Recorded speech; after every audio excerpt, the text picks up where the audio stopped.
لقد أرسلنا رسلنا بالبينات وأنزلنا معهم الكتاب والميزان ليقوم الناس بالقسط নিঃসন্দেহে আমি নবীদেরকে স্পষ্ট নিদর্শনাদি সহ এই পৃথিবীতে পাঠিয়েছি এবং সেই সঙ্গে তাদেরকে কিতাব দিয়েছি।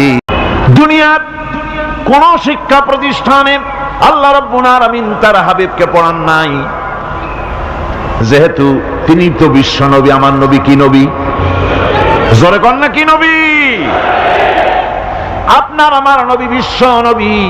বিশ্ব নবী সাধারণ মানুষের কাছে কি পড়বে? যে পড়াবে তার মগজ তো ছোট, তার জ্ঞান তো সীমিত। সীমিত জ্ঞান দিয়া বিশ্ব নেতারে কি শিখাবে, বিশ্ব নবীরে কি শিখাবে? এই জন্য আল্লাহ রাব্বুল আলামিন বিশ্ব নবীর শিক্ষক আল্লাহ পাক নিজে হয়ে গেলেন। কোরআনে কারীম বলছে, যখনই নবীদের জ্ঞানের কথা এসেছে তখনই আল্লাহ পাক বলেছেন আমি জ্ঞান দিয়েছি। লক্ষ্য করুন, হযরত ইব্রাহিম আলাইহিস সালাম তার পিতাকে ডেকে বলছেন, ইয়া আবাতি ইন্নী ক্বাদ জাআনি মিনাল ইলমি মা লাম ইয়াতিকা ফাত্তাবি'নি আহদিকা সিরাতান সাবিয়্যা। হে পিতা, বিশ্বাস করো আমার কাছে এমন এক জ্ঞান এসেছে যা তোমার কাছে নাই, যা তোমার কাছে আসেনি। তুমি আমার অনুসরণ করো, আমি তোমার সোজা পথ দেখাই দেবো। সুবহানাল্লাহ। তুমি আমাকে অনুসরণ করো, যেহেতু আমার কাছে যে জ্ঞান আসছে ওই জ্ঞান তোমার কাছে নাই। ইব্রাহিম আলাইহিস সালামের কাছে কার জ্ঞান আসছে? আল্লাহ রাব্বুল আলামিনের জ্ঞান। রাসূল পাক সাল্লাল্লাহু আলাইহি ওয়াসাল্লাম জিহাদের ময়দানে সাহাবায়ে কেরামদেরকে প্রস্তুত করছেন জিহাদের জন্য। সাহাবীরা তৈরি হয়েছেন, লড়াই হবে মুতার প্রান্তরে। 3000 সাহাবীকে রাসূল রিক্রুট করলেন। 1 লক্ষ রোমান সৈন্য, তদানীন্তন পৃথিবীর সুপার পাওয়ার, সজ্জিত অস্ত্র সজ্জিত বাহিনী চলে এসেছে তারা মুতার প্রান্তরে। রাসূল 3000 তৈরি করলো। ওদিকে 1 লাখ আর এদিকে কয় হাজার? হুজুর নিজে এই জিহাদে যাননি। রাসূল পাক বললেন এই জিহাদের ময়দানে সেনাপতির দায়িত্ব পালন করবে আমার পালক পুত্র যায়েদ। কোথায় তুমি? যায়েদ দাঁড়িয়ে গেলেন। 2 নম্বরে এই জিহাদের সেনাপতির দায়িত্ব পালন করবে আমার চাচাতো ভাই জাফর বিন আবি তালেব। কোথায়? দাঁড়িয়ে গেলেন তিনি। 3 নম্বরে দায়িত্ব পালন করবে আমার সাহাবী আব্দুল্লাহ বিন রাওয়াহা। কোথায় তুমি? তিনিও দাঁড়িয়ে গেলেন। রাসূল তাদেরকে বললেন যে তোমরা চলে যাও, তোমাদের ঘরে গিয়ে বিবি বাল বাচ্চা মা বাপের কাছ থেকে সালাম করে আসো। আমার বন্ধুগণ, জিহাদের ময়দানে সেনাপতি কয়জন লাগে? হুজুর বললেন কয়জনের কথা? 3 জনের কথা। তার মানে হলো কারো বুঝতে কোনো কষ্ট রইল না, এই জিহাদের ময়দানে 3 জনের নাম যে নবীজি ঘোষণা করেছেন এর ভিতর থেকে একজনও ফিরে আসবে না। বোঝা হয়ে গিয়েছে। হযরতে যায়েদ বলেন, ইয়া রাসূলুল্লাহ, আমার আব্বা জান, আমি আপনার পালক পুত্র, আপনি অর্ডার করেছেন। আমার মা হযরত আয়েশা ঘরে বসে শুনেছেন। আমার তো আর যাওয়ার দরকার নাই, কারো কাছে বলারও দরকার নাই। হযরতে জাফর বিন আবি তালেব চলে গেলেন নিজের বাড়িতে। যে ডাক দিয়ে বলে, বিবিরে, আল্লাহ রাসূল আমাকে জিহাদের ময়দানে সেনাপতির দায়িত্ব দিয়েছেন। আমি তোমাকে বলতে এসেছি, সালাম করতে এলাম। তোমার সঙ্গে একসঙ্গে দীর্ঘদিন আমি ছিলাম, কোন হক তোমার আদায় করতে হয়তো পারি নাই, হয়তো জুলুম করেছি, অথবা আমার দ্বারা তোমার অধিকার নষ্ট হয়েছে। কিছু যদি কোনো ভুল ত্রুটি হয়ে থাকে আল্লাহর হস্তে আমারে মাফ করে দিও। বিবি বলে, প্রাণের স্বামী, রাসূলুল্লাহ আপনাকে জিহাদের ময়দানের জন্য নির্বাচিত করেছেন, আমি আপনাকে ফিরে থাকতে বলতে পারবো না। সুতরাং আমি আল্লাহর দরবারে দোয়া করি। স্ত্রী হাত তুলে বলেন, রব্বুল আলামিন, আমার প্রাণের স্বামী জাফরকে জিহাদের ময়দান থেকে গাজী বানায়া আমার ঘরের ভিতরে তুমি তাকে দয়া করে ফিরাইয়া দিও। হযরতে জাফর তরবারির উল্টা পিঠ দিয়া স্ত্রীর হাতের উপরে মৃদু আঘাত করলেন আর বললেন, বিবিরে, উল্টা দোয়া করো না, উল্টা দোয়া তোমার আল্লাহর দরবারে কবুল হবে না। যেহেতু নবীজি আমার নাম 2 নম্বরে ঘোষণা করেছেন, আমার আগেও একজন আছে, পরেও আর একজন আছে। ও বিবি, নির্ঘাত ওই মুতার প্রান্তরে আমি শহীদ হয়ে যাব, জনমের মতো দেখা করতে আসলাম, এই জীবনে তোমার সাথে আমার আর দেখা হবে না।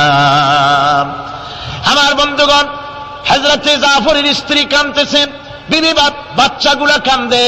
হযরতে জাফর বলেন, বিবি রে, এই বাচ্চাগুলি রেখে গেলাম, যেই রাস্তায় আমি জীবন দিতে যাচ্ছি, এই রাস্তায় আমার ছেলেগুলোকে তুমি তৈরি করবে। সালাম করে তিনি চললেন। বিবি কাটা কবুতরের মতো জমিনে ছটফট করতেছে, কাঁদতেছি, আর পিছনে পিছনে ছোট্ট ছোট্ট ছেলে মেয়েগুলি আব্বা আব্বা বলে চিৎকার মেরে দৌড়াতেছি। হযরতে জাফর একবারও পিছনের দিকে তাকায় দেখলেন না কারা কান্দে। হযরতে আব্দুল্লাহ বিন রাওয়াহা তিনি চলে গেলেন বাড়িতে। হযরতে আব্দুল্লাহ বিন রাওয়াহা বাড়িতে গিয়ে, সেই রাত্র ছিল তার বাসর সজ্জা, ফুল সজ্জার রাত ছিল, নতুন বিবাহ করেছেন। বাড়িতে গিয়া শোনেন বিবি কোরআনে কারীম তেলাওয়াত করতেছেন। হযরতে আব্দুল্লাহ বলেন রুমের বাইরে দাঁড়িয়ে, বিবি রে, আমি তোমার স্বামী আব্দুল্লাহ এসেছি, আমার সালাম নাও, কোরআন পড়া একটু বন্ধ করো। রাসূলুল্লাহ আমাকে জিহাদের সেনাপতি বানিয়েছেন, আমি জিহাদে যেতেছি, নতুন বিবাহ হলো, কোনো হক তোমার আদায় করতে পারি নাই, তুমি আমাকে মাফ করে দিও, আল্লাহর হস্তে আমার উপর কোনো দাবি রেখো না।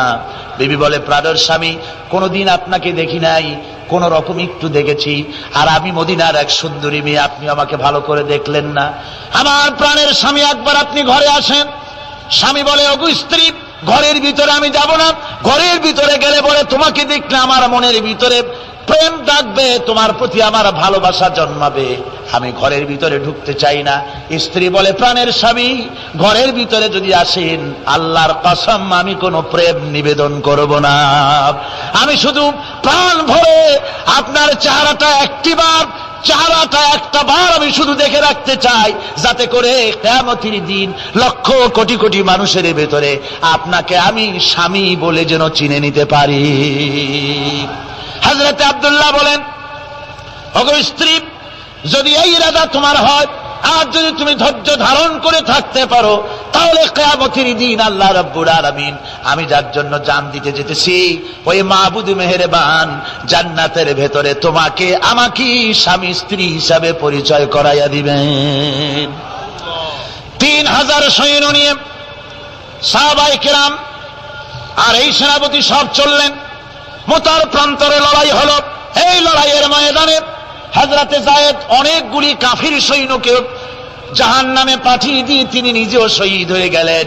এবার জাফর হাতে তরবারি, আর এক হাতে ঝান্ডা নিয়ে এগোচ্ছেন সামনের দিকে। কাফেরেরা হযরত জাফরকে ঘিরে ফেলে দিল।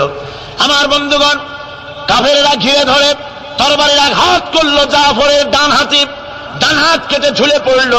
হযরতে জাফর এবার বাম হাতে তরবারি উঁচু করে ধরেছেন, এবার বাম হাতে কোপ দিল ওরা।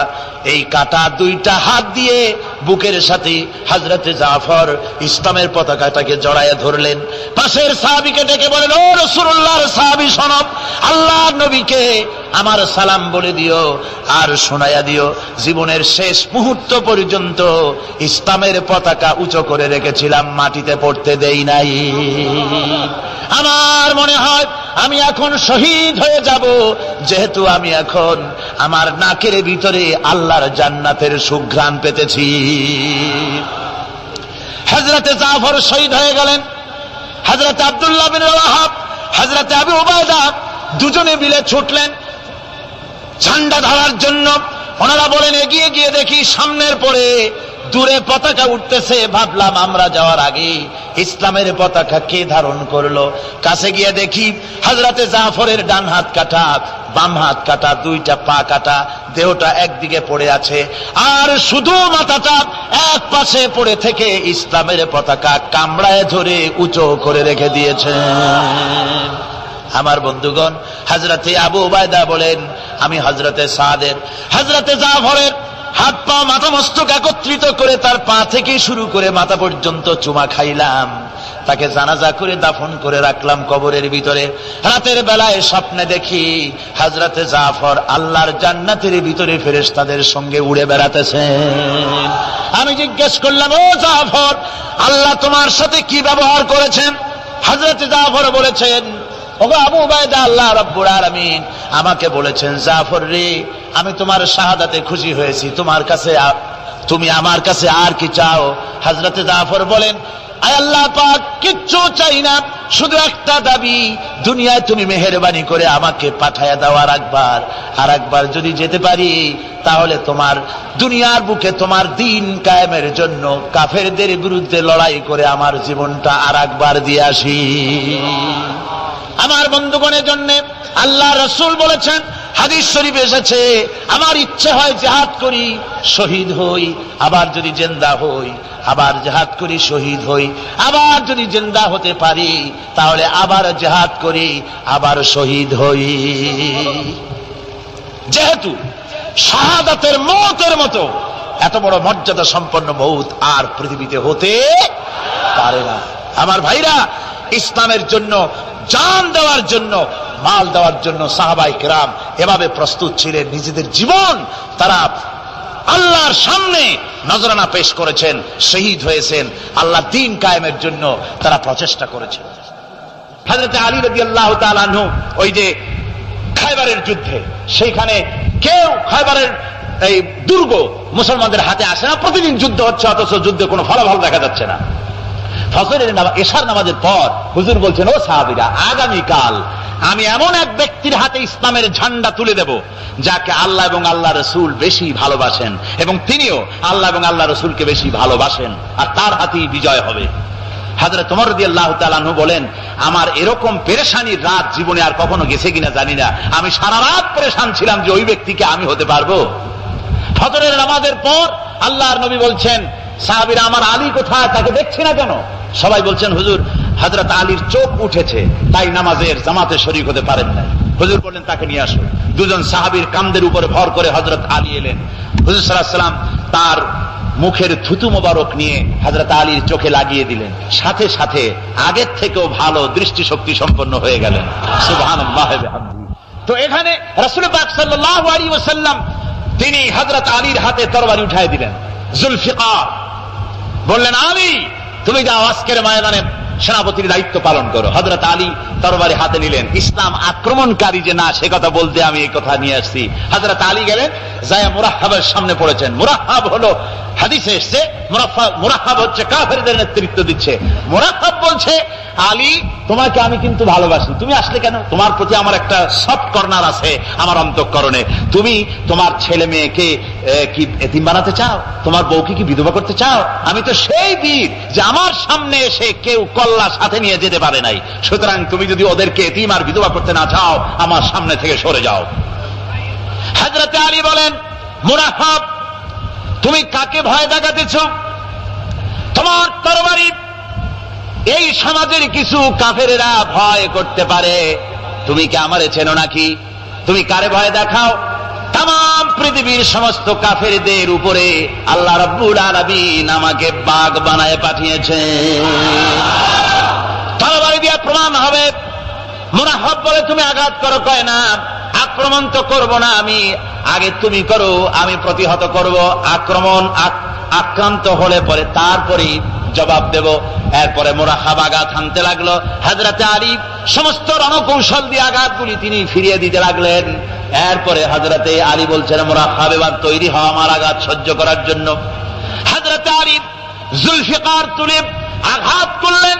এক আঘাতেই দেখা গেল মুরাহহাবের মাথা থেকে শুরু করে শরীর টুকরা হয়ে গিয়া হযরত আলীর তরবারির মুঠা পর্যন্ত মাটির ভিতরে গেড়ে গিয়েছে।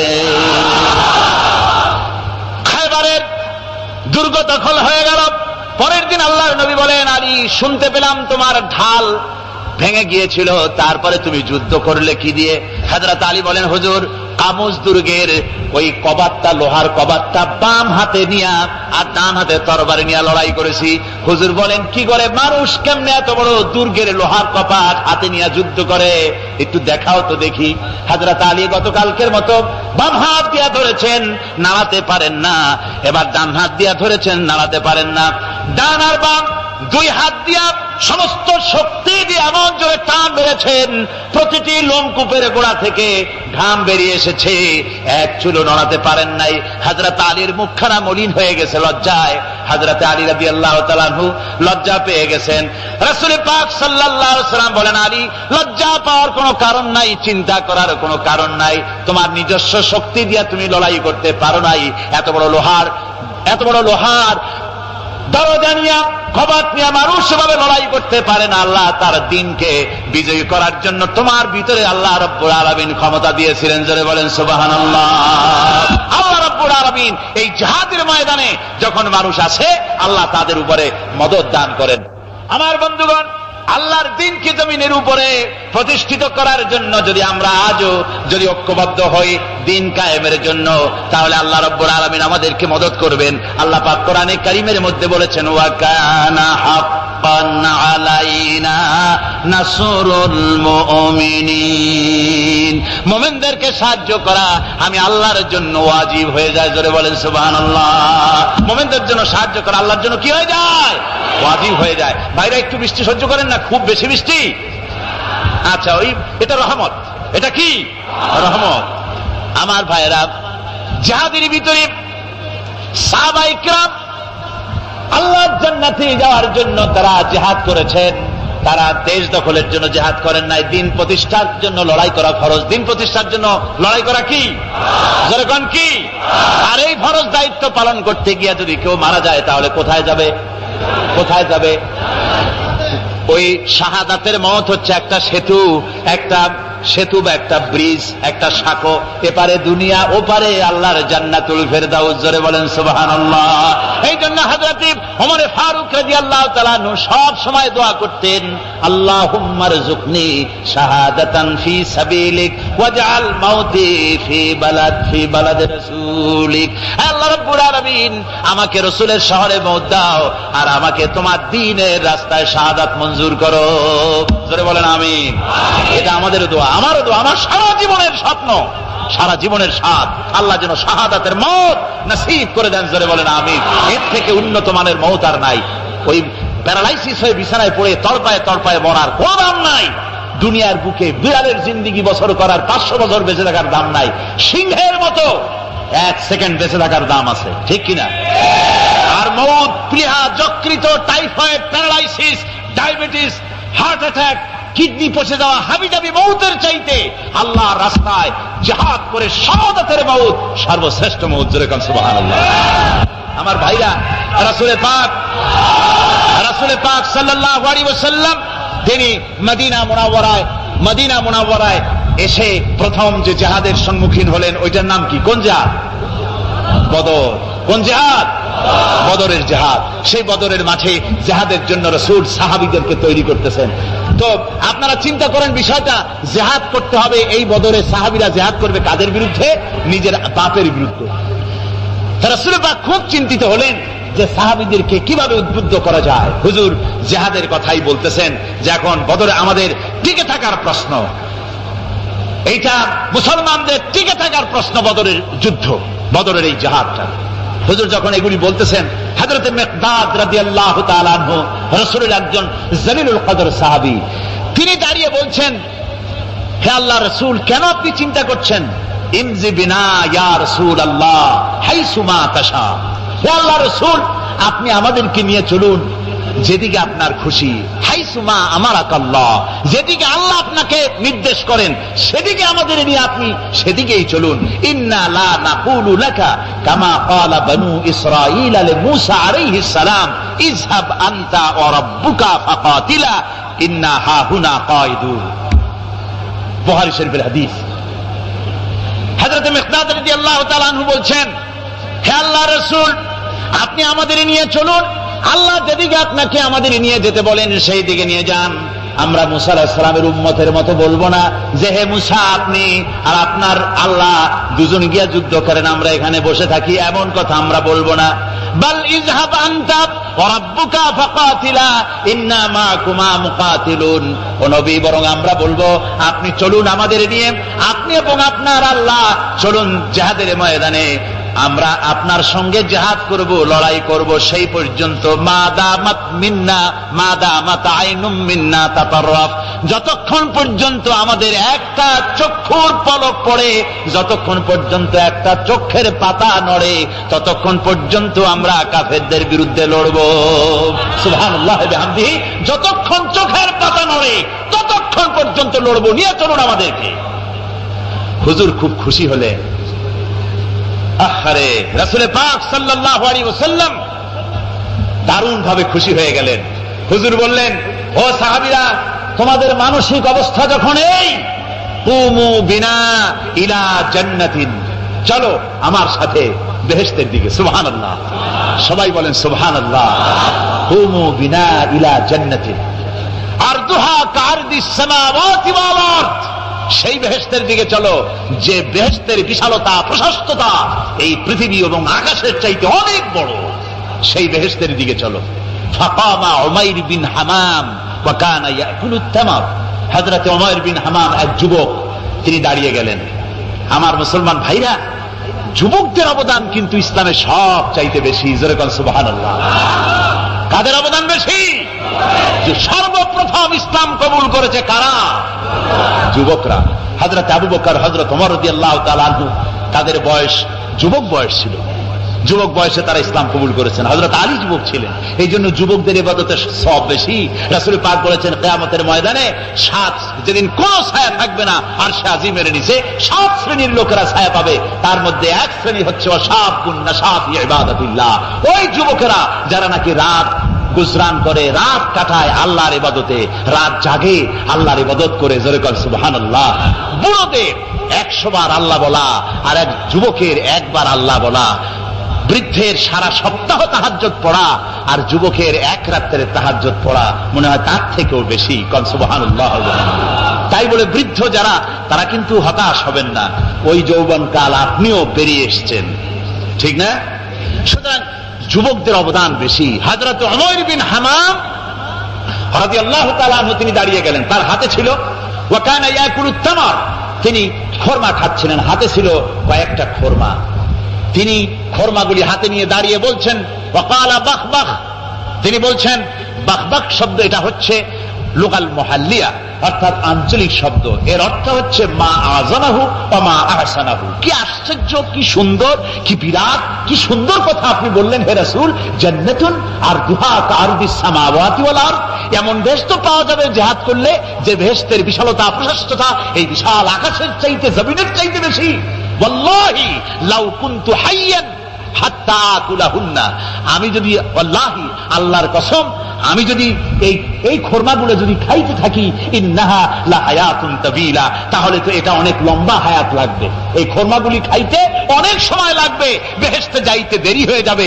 সুতরাং এই খরমা তো আর খাওয়া যাবে না। ফারমা বিহিন্না, হাতের খরমাগুলি সব ফেলে দিয়ে জিহাদের ময়দানে লাফায় পড়লেন। অনেকগুলি কাফেরকে জাহান্নামের খাতে উতরায় দিয়া হযরত ওমর নিজেও শাহাদাত বরণ করলেন। জিহাদের শেষে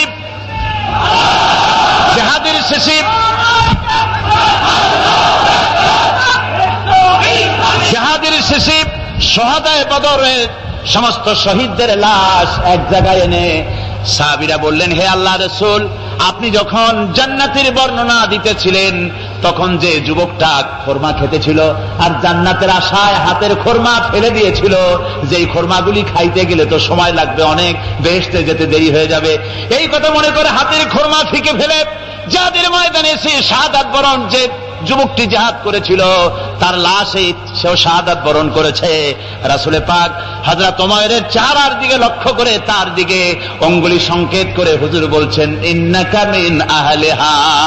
ওমর, যে বেহেশতের জন্য তুমি খরমা খাওয়ার ধৈর্য ধরতে পারো নাই, আমি নবী সাক্ষী দিচ্ছি তুমি সেই জান্নাতের অধিবাসী। আমার ভাইরা, ওই জান্নাতে যাওয়ার জন্য, আল্লাহর দ্বীনকে প্রতিষ্ঠার জন্য আমাদেরকে ঐক্যবদ্ধ হতে হবে। আল্লাহর দ্বীনের জন্য, আল্লাহর নবীর যে আদর্শ, সে আদর্শ প্রতিষ্ঠার জন্য এগিয়ে আসতে হবে। যদি আমরা তা করতে পারি, আমরা সংখ্যায় কত, আমাদের অস্ত্র আছে কি নাই, আমাদের জনবল কত, আমাদের সৈন্যবল কত, এগুলি প্রশ্ন না। প্রশ্ন হচ্ছে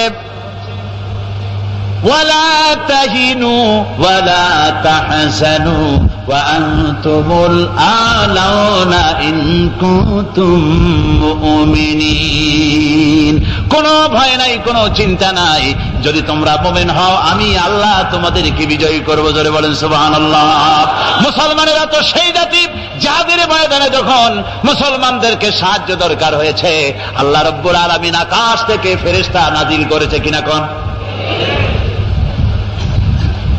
কবি বলছেন ফিজায়ে বদরি पैदा कुन फरिश्ते तेरी नसरत को उतर सकते गर्दों से कतर अंदर कतार भी।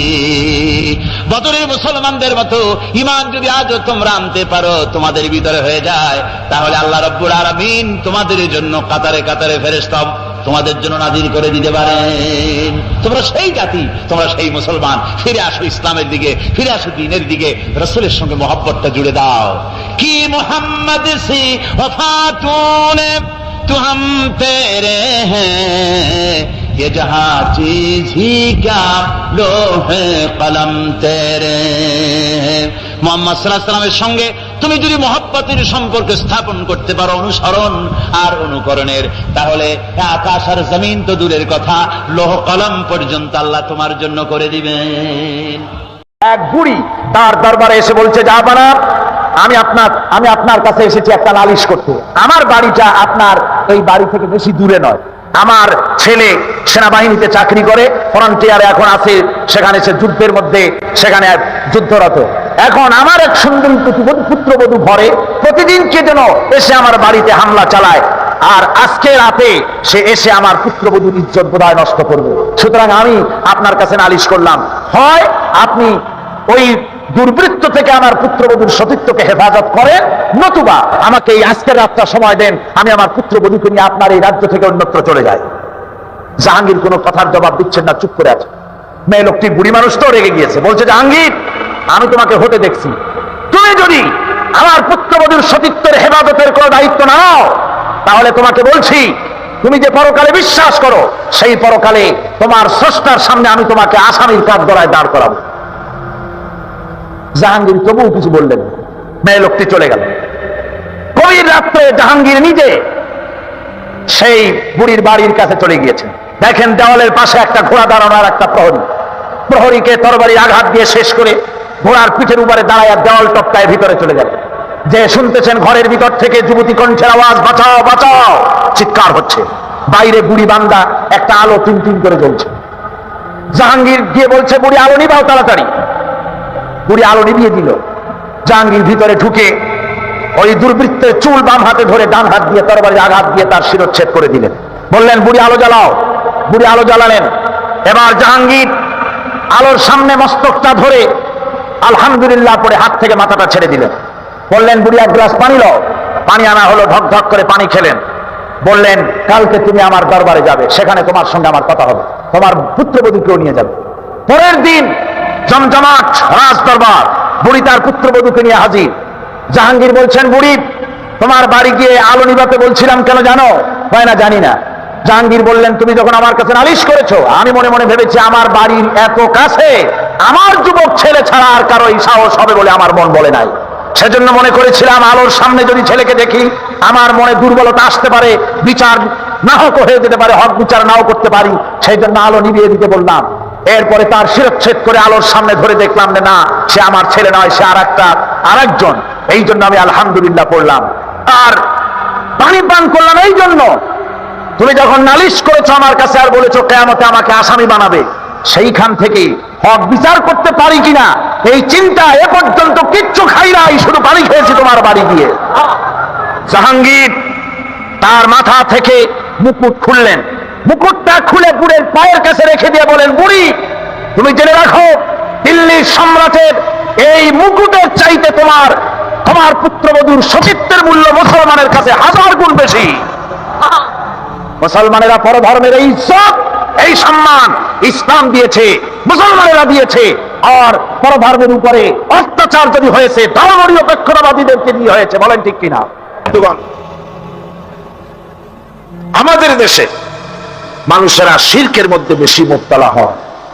বেদাতের ভিতরে বেশি পরিমাণ মুক্তরা হয়, আর এক শ্রেণীর তথাকথিত আলেম এই শিরক এবং বেদাতের ব্যাপারে ওয়াজ করে জনগণকে উদ্বুদ্ধ করে তা করার জন্য। আমাদের দেশে বহুত মাজার আছে, যে মাজারগুলিকে গোসল করানো হয়, মাজার গোসল করানো হয়। আমি কি কোনো বানাইয়া কথা বলি না, এর বাস্তবতা আছে? মাজার গোসল করানো হবে, পীর সাহেবকেও গোসল করানো হবে, পত্রিকায় দিয়ে দেয়, পোস্টার ছাপানো হয়, হ্যান্ডবিল ছাপানো হয়, হাজার হাজার টাকা খরচ করে প্রচার করে লোকদেরকে দাওয়াত দেওয়া হয়। কবর ধোয়া পানি, পীর সাহেবের গোসল করানো পানি, পীর সাহেবের গোসল করাইলো, এই পানি শরীরের কত জায়গা ধুয়ে আসলো, সেই পানি বোতলে ভরে 5 টাকা করে কিনে কিনে লোকেরা খায়। নাউযুবিল্লাহ। এরপরেও ইমানের দাবি কি করে করবে মুসলমান?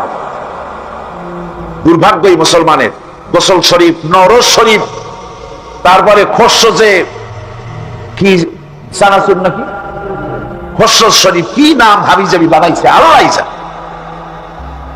এখানেই শেষ নয়, হযরতে বড় পীর আব্দুল কাদের জিলানী রাহমাতুল্লাহ আলাইহি, আল্লাহর জবরদস্ত ওলি, সাইয়্যিদ, অত্যন্ত উচ্চ মানের আলেম, তার সম্পর্কে এক শ্রেণীর আলেম নামধারী লোকেরা তাকে আল্লাহর কাছে পৌঁছায় দিয়েছে, আল্লাহর সমকক্ষ করে দিয়েছে।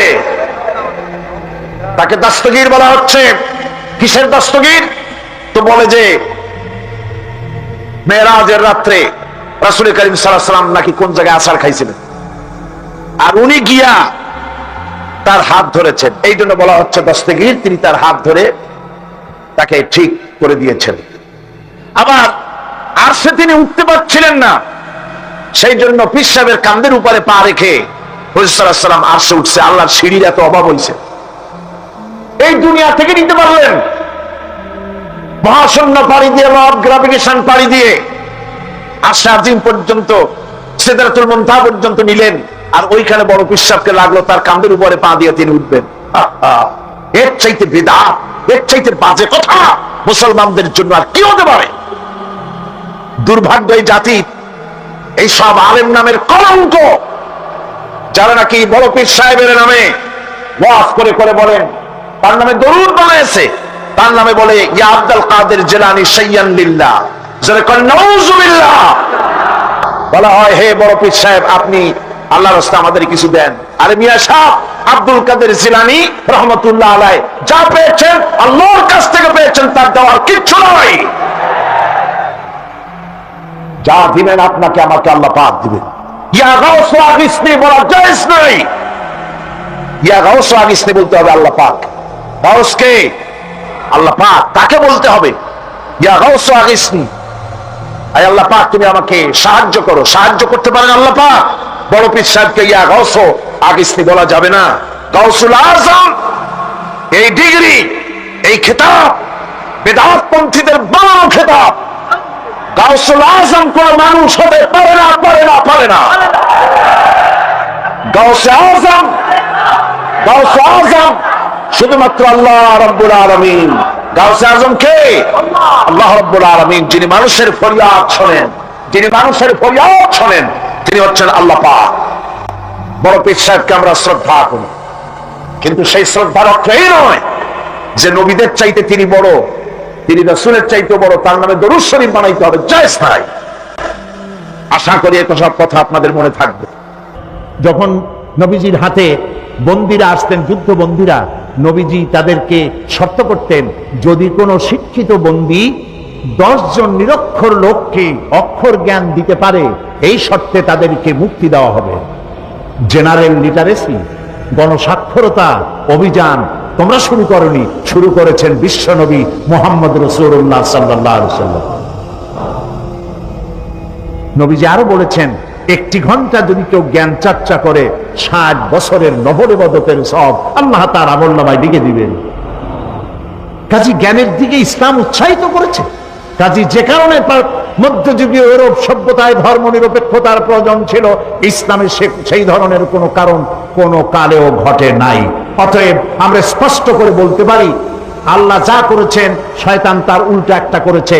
আল্লাহ করেছেন, আল্লাহ দিয়েছেন যাকাত ভিত্তিক ব্যবস্থা, শয়তান করেছে সুদ ভিত্তিক ব্যবস্থা। আল্লাহ তাআলা তৈরি করেছেন ইসলাম, শয়তান তৈরি করেছে ধর্মনিরপেক্ষ মতবাদ। ধর্মনিরপেক্ষ মতবাদের স্রষ্টা হচ্ছে খোদ শয়তান, আর শয়তানের তৈরি করা এই মতবাদ কোন মুসলমান গ্রহণ করতে পারে না, পারে না, পারে না।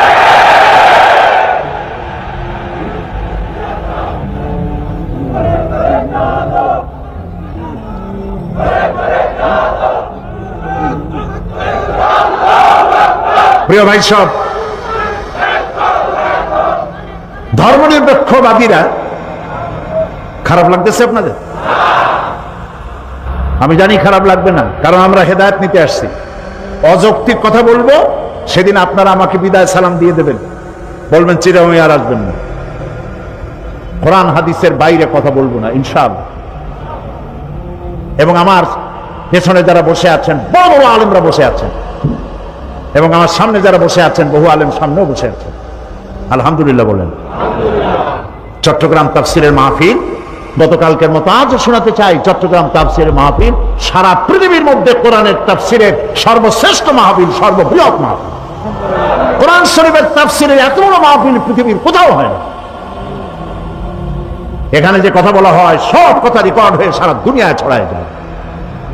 আমি আজকে এই কথা এই জন্য আনলাম, আমি এসে দেখতে পেলাম এখানের একটি পত্রিকায় এক ব্যক্তি, তিনি ধর্মনিরপেক্ষতার ব্যাপারে আমাকে আক্রমণ করে কিছু কথা লিখেছেন। আমি তার নাম নিতে চাই না, আমি তার জন্য দোয়া করি। যে নাম মুসলমান দেখলাম, আল্লাহ তাআলা তাকে হেদায়েত দিন, আমরা বলি আমিন। আশ্চর্য লাগে যে ধর্মনিরপেক্ষ মতবাদের লোকেরা আমার বক্তব্যের প্রতিবাদ যদি কোনো আলেম করতেন, আলেম হিসেবে পরিচিত, খালি লম্বা জামা গায়ে থাকলে হবে না, বাংলাদেশের লোকেরা আলেম হিসেবে চেনে, এরকম কোন আলেম যদি আমার প্রতিবাদ করেন, আমি যৌক্তিক প্রতিবাদ মানতে হাজার বার বাধ্য। আমার ভুল আমাকে ধরিয়ে দিলে আমি সে ভুল সংশোধন করব না, এমন ভুল আমি জীবনেও করব না। বরং আমার কাছে আমার বন্ধু তো সেই ব্যক্তি যে ব্যক্তি আমার ভুল আমাকে শুধরে দেয়, আমি তার জন্য দোয়া করি। আমি মানুষ, আমার ভুল তো হতেই পারে, কিন্তু আমি আদর্শগত কথা, কোরআন হাদিসের কথা যা বলি আমি হিসাব করে বলি, পড়াশোনা করেই বলি। প্রিয় ভাই সব, ধর্মনিরপেক্ষবাদীরা মানুষকে বোকা বানায় ধোঁকা দিয়ে। তারা বলতে চায় ধর্মনিরপেক্ষতার অর্থ ধর্মহীনতা নয়। আমি ধর্মনিরপেক্ষতার ইংরেজি কি বলুন তো? সেকুলারিজম। এখন চলুন, ইংরেজি ভাষায় বিশ্ববিখ্যাত ডিকশনারির নাম হলো random house dictionary of English language. এটা হলো পৃথিবীর সর্বশ্রেষ্ঠ ইংলিশ ডিকশনারি। আমরা দেখি সেকুলারিজমের অর্থ তারা কি করেছে। এই বইতে সেকুলারিজমের তারা তিনটি সংজ্ঞা দিয়েছে। Number 1, not regarded as religious or spiritually sacred। এর অর্থ হলো যা ধর্মীয় বা আধ্যাত্মিক ভাবে পবিত্র বলে বিবেচিত নয়, এটা হলো সেকুলারিজমের অর্থ। Number 2, not pertaining to or connected with any religion। এর অর্থ হচ্ছে যা কোনো ধর্মের সাথে সম্পর্কিত নয়। সেকুলারিজমের তৃতীয় সংজ্ঞা number 3, not belonging to a religious order। যা কোন ধর্ম বিশ্বাসের সাথে সম্পর্কিত নয় তাকেই সেকুলারিজম বলা হয়। এছাড়া এনসাইক্লোপিডিয়া ব্রিটানিকা এবং অক্সফোর্ড ডিকশনারিতে লেখা হয়েছে ধর্মনিরপেক্ষতার অর্থই হলো ধর্ম বিরোধিতা এবং ধর্মহীনতা। মুসলমানদের তাবুতে আসে, তাহলে তাকে তুমি ইসলাম বুঝাও। যদি সে ইসলাম বোঝে তো ভালো কথা, ইসলাম কবুল করুক। আর যদি না বোঝে, কোন আঘাত করবে না, নিরাপদে তার ডেরায় পৌঁছে দাও, তারপরে যুদ্ধের আগে নয়। এ কথা তো বলা হয় নাই যে তোমার কাছে ইসলাম জানতে আসলো, অথবা যারাই তোমার কাছে আসলো ঘেঁটি পালায় ধরিয়ে মুসলমান বানায় দাও। আছে এরকম কথা? লা ইকরাহা ফিদ্দীন, ধর্মের মধ্যে কোনো বাড়াবাড়ি নাই। এইটারে তারা বলে নিয়েছে যে ধর্মের মধ্যে বাড়াবাড়ি নাই মানে হলো যার যার ধর্ম তার কাছে নামাজ রোজা করা, আমার ইচ্ছা করলে করলাম, না করলে না করলাম, শ্বশুর বাড়ি না মামু বাড়ির আব্বা। আরেকটি তারা দলিল বলেন সেটা হচ্ছে সেটা কি? ও মাশাআল্লাহ, আপনাদের তো তাও মুখস্থ। ওদের সব থেকে মজবুত দলিল লাকুম দীনুকুম ওয়ালিয়া দিন। এটা হলো ধর্মনিরপেক্ষতার আয়াত। নাউযুবিল্লাহ। আল্লাহর কালাম বুঝেন না, এটা স্বীকার করেন। আল্লাহর কালাম পড়েন না, এটা স্বীকার করেন। কোরআন শরীফের প্রতিটি সূরা নাজিলের একটা প্রেক্ষাপট আছে, তাকে আরবিতে কি বলা হয়? শানে নজুল। আপনি যে আয়াতটা পড়লেন লাকুম দীনুকুম ওয়ালিয়া দিন, এটি কোন সূরা? সূরা কাফির। এটা নাজিলের প্রেক্ষাপট কি? নাজিলের প্রেক্ষাপট হলো কাফেরেরা মুহাম্মদ সাল্লাল্লাহু আলাইহি সাল্লামকে বলেছিল যে ইয়া মুহাম্মদ সাল্লাল্লাহু আলাইহি সাল্লাম বলবেন না, তা আমার বলে দিতে হয় কেন? যখনই নাম শুনবেন আর বলবেন সাথে সাথে বলবেন সাল্লাল্লাহু আলাইহি সাল্লাম। আসুন আমরা ভাগ করে নিই ধর্মকে। আমাদের মধ্যে ধর্ম নিয়ে তো একটুখানি টাগ অফ ওয়ার হচ্ছে, কাশমাকাশ হচ্ছে। আসুন আমরা এক কাজ করি।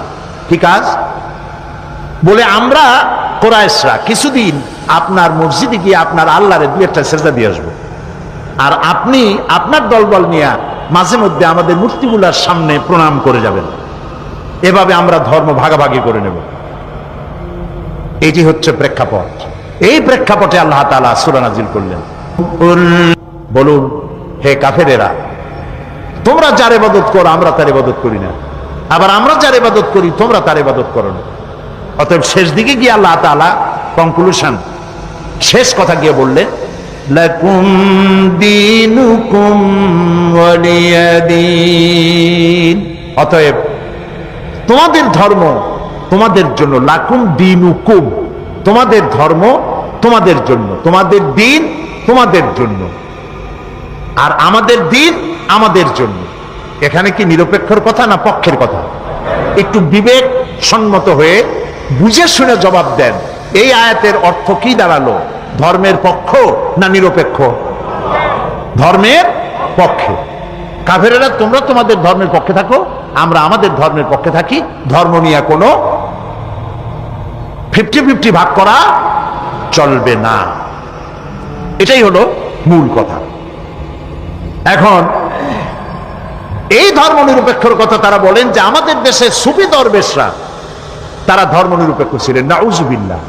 কোন সুফি, কোন দরবেশ, কোন ওলি ধর্ম নিরপেক্ষ ছিলেন? প্রমাণ করুন। আল্লাহ নবী ধর্ম নিরপেক্ষ ছিলেন? আল্লাহ নিজেও কি ধর্ম নিরপেক্ষ?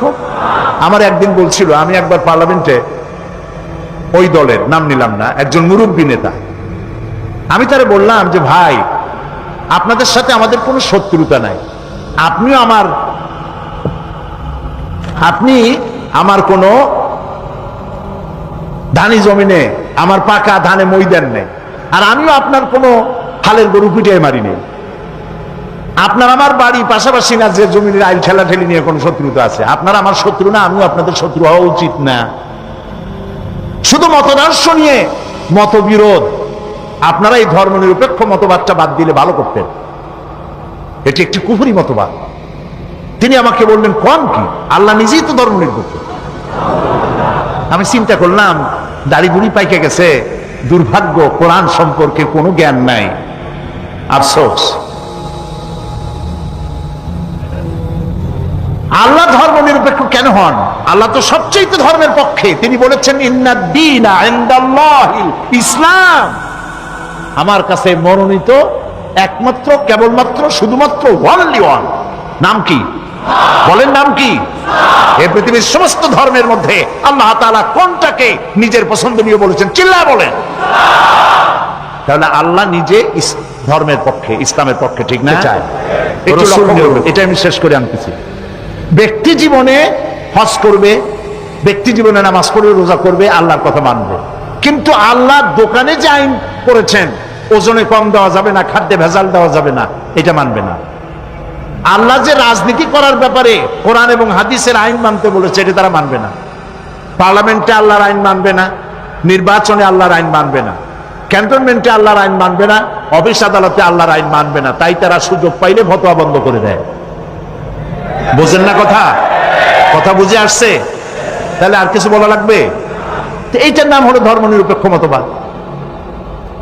জীবনের আপনি, আচ্ছা আর একটা কথা চিন্তা করেন, আল্লাহর দরকার, আল্লাহ দরকার নাই বিশ্ববিদ্যালয়, কলেজে, ইউনিভার্সিটিতে আল্লাহর দরকার নাই, পার্লামেন্টে আল্লাহর দরকার নাই, সেক্রেটারিয়েটে আল্লাহর দরকার নাই, শিল্প কলকারখানায় আল্লাহর দরকার নাই, বঙ্গভবনে আল্লাহর দরকার নাই, কলকারখানায় খেতে খামারে আল্লাহর দরকার নাই, ব্যবসা বাণিজ্যে আল্লাহর দরকার নাই, নির্বাচনে আল্লাহর দরকার নাই। অতএব এই আল্লাহকে দিয়ে আমরা করবোটা কি?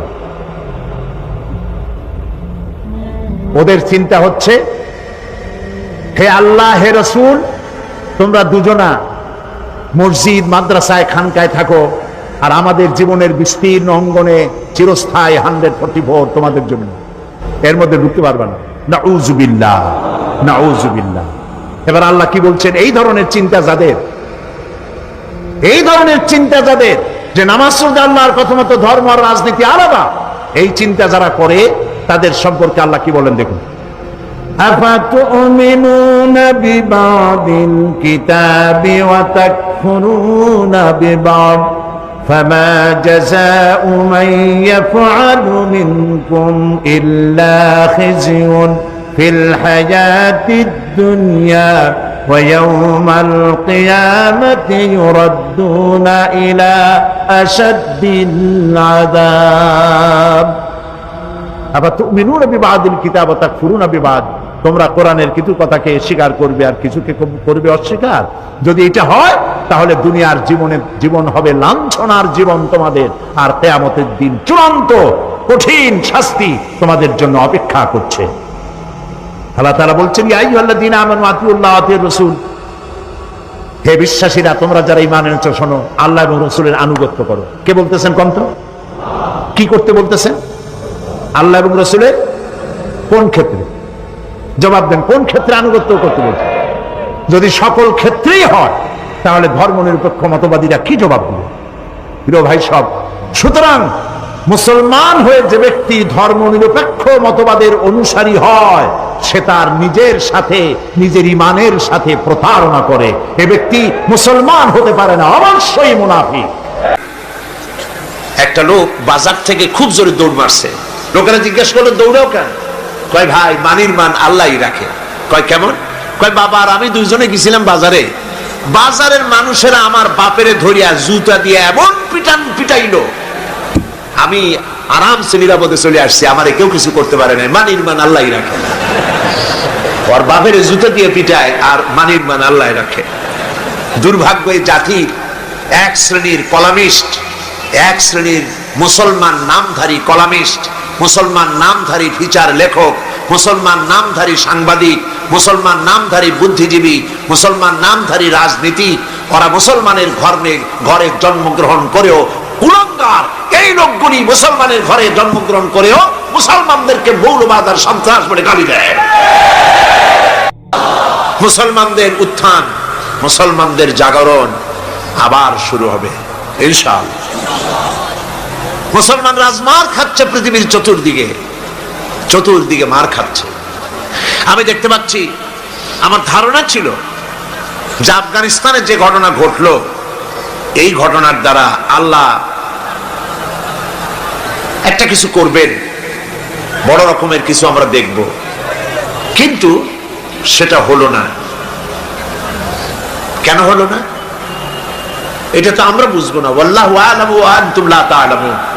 এর পেছনে কোনো পরিকল্পনা আছে, সেই পরিকল্পনাকারী কে? আল্লাহ রাব্বুল আলামিন, তিনি পরিকল্পনা করছেন। 11ই সেপ্টেম্বরে আমেরিকায় যে ঘটনা ঘটেছে, এই ঘটনা সম্পর্কে আমার সুস্পষ্ট মত হচ্ছে, যতদূর পড়াশোনা করেছি তাতে আমার সুস্পষ্ট মত, এই ঘটনা ঘটিয়েছে পৃথিবীর ইহুদিদের পরিচালিত মোসাদ, ইহুদিদের গোয়েন্দা বিভাগ, ইসরায়েল রাষ্ট্র, ইহুদিরাই এই ঘটনা ঘটিয়েছে। এর প্রমাণপত্র পত্রিকায় বেরিয়েছে। টুইন টাওয়ার যারা ভাঙলো, আমরা তীব্র নিন্দা জানাই। এখানে হাজার হাজার মানুষ কাজ করে, মানুষ হিন্দু হোক, খ্রিস্টান হোক, বৌদ্ধ হোক, মানুষ মানুষই। এই হাজার হাজার মানুষকে যারা মারলো, যারা অর্থনৈতিক দিক থেকে আমেরিকাকে ক্ষতিগ্রস্ত করার জন্য চেষ্টা করলো, এভাবে আমরা তার নিন্দা করি, ঘৃণা জানাই। কিন্তু একথাও আমাদের বুঝতে হবে যে এই টুইন টাওয়ার, এই দুটি বিল্ডিং এ 50,000 লোক চাকরি করে, তার মধ্যে 4,000 ইহুদি আছে। দুনিয়াবাসী এ খবর জেনে ফেলেছে, ঘটনার দিন 4,000 ইহুদির একটা ইহুদিও কর্মস্থলে যায় নাই। কেন গেল না? এই প্রশ্ন আমেরিকার FBI, federal bureau of investigation, পৃথিবীর নাম করা গোয়েন্দা বিভাগ, তারা কেন এটা তালাশ করলো না? ইহুদিরা কেন সেদিন আসলো না? এবং একটার পর একটা বিমান এখানে হামলা হবে, 18 মিনিট পর পর একটা বিমান, দুটো বিমানে হিট করে বিল্ডিংটা ফেলে দেবে। এইটা পূর্ব পরিকল্পিত না হলে পরে চতুর্দিকে ক্যামেরা ফিট করে ছবি ধারণ করলো কিভাবে? এগুলি বিশ্লেষকগণ চিন্তা ভাবনা করছে। মানুষ সব মাথা খারাপ না, কিছু বুদ্ধিমান মানুষ পৃথিবীতে এখনো আছে। সুতরাং কাজটি ইহুদিরা করেছে। কেন করেছে? কারণ হলো সমাজতন্ত্রের পতনের পর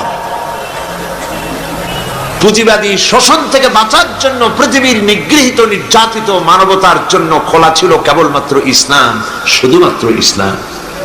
সেই ইসলামের দিকে মানুষ যাতে আসতে না পারে, সেই জন্য ইসলাম আর মুসলমানদেরকে মিডিয়ার মাধ্যমে প্রচার করানো হলো সন্ত্রাস আর মৌলবাদ। ইসলাম মানি সন্ত্রাস, মুসলমান মানি মৌলবাদী। এই দেশের মানুষেরা দুর্গা পূজার ক্ষতি করতে যায় নাই। আমরা হাজারবার বলেছি, এদেশের হিন্দু মুসলমান খ্রিস্টান বৌদ্ধ সব সম্প্রীতি নিয়ে বসবাস করবে। এই দেশে আমি আমার এলাকা পিরোজপুরে আমার DCSP কে ডেকে বলেছি, যদি আমার দেশে সাম্প্রদায়িক সম্প্রীতি বজায় রাখতে হবে, মায়ের পেটের ভিতরে সন্তান থাকে যেমন নিরাপদ, আমার এলাকার ভিতরে অমুসলিম ভাইয়েরা থাকবেন সেভাবে নিরাপদ। কোন মানুষ যদি অমুসলিমদের গায়ে হাত দেয়, জুলুম করে, অত্যাচার করে, লাইট পোস্টের সাথে ঝুলাইয়া সারাদিন পিটাবেন, যাতে করে 1 মাসের ভিতরে বাপের নাম মনে না আসে। আমার দেশের মতো জায়গায় থেকে যদি আপনাদের মজা না লাগে, শান্তি না পান, তাহলে এমন নিরাপত্তার জায়গা, এরকমের শান্তির জায়গা, সাম্প্রদায়িক সম্প্রীতির জায়গা আর একটা কোথায় আছে আপনি আমাকে দেখান। হিন্দু নেতৃবৃন্দ যারা বলছেন অসভ্য বর্বরের রাজত্ব চলছে, তাহলে হিন্দুস্তানকে আপনারা কি বলবেন? 1947 সনে ভারত, আমরা ব্রিটিশ থেকে স্বাধীন হলাম। 1947 থেকে শুরু করে 2002 সাল পর্যন্ত বাংলাদেশে কোনো সাম্প্রদায়িক দাঙ্গা হয় নাই। একথা ঠিক না বেঠি? একথা সত্য কিনা? একবারের জন্য হয় নাই। আর তোমার হিন্দুস্তানে 1947 থেকে 2002 সাল পর্যন্ত 4000 বার সাম্প্রদায়িক দাঙ্গা হয়েছে। তাদের উপরে জুলুম করবে না, অত্যাচার করবে না। সংখ্যাগরিষ্ঠ মুসলমানেরা সংখ্যালঘু মুসলিমদের উপরে যদি কোনো নির্যাতন করে, জুলুম করে, কিয়ামতের দিন আমি নবী মুহাম্মদ রাসূলুল্লাহ সাল্লাল্লাহু আলাইহি ওয়াসাল্লাম মুসলমানদের বিরুদ্ধে অমুসলিমদের পক্ষ সমর্থন করে সংখ্যাগরিষ্ঠ মুসলমানদের বিরুদ্ধে আল্লাহর দরবারে মামলা দায়ের করব। এ হলো ইসলাম। সুবহানাল্লাহ, এর নাম ইসলাম। কই আমার দেশে, ভারতে, ওই কলকাতায় 7ম সংসদে এই বক্তব্য আমি রেখেছিলাম। সেখানে আজান দাও বন্ধ করেছিল মাইকে, শুনছেন আপনারা পত্রিকায়? আজান দাও বন্ধ কেন? শব্দ দূষণ হয়, আজান দিলে শব্দ দূষণ হয়। কপাল পোড়া। আমি পার্লামেন্টে বলছি আজানের শব্দ দূষণ হয়, সেই জন্য মাইকে আজান দেওয়া হয় না। আমার দেশে তো 1 কোটি অমুসলিম আছে। এই 1 কোটি অমুসলিমরা যখন ঢোলে বাড়ি দেয়, তখন তো আমরা বলি না যে আমাদের শব্দ দূষণ হয়, আমাদের আজানের ক্ষতি হয়, আমাদের নামাজের ক্ষতি হয়। আমরা কি বলি?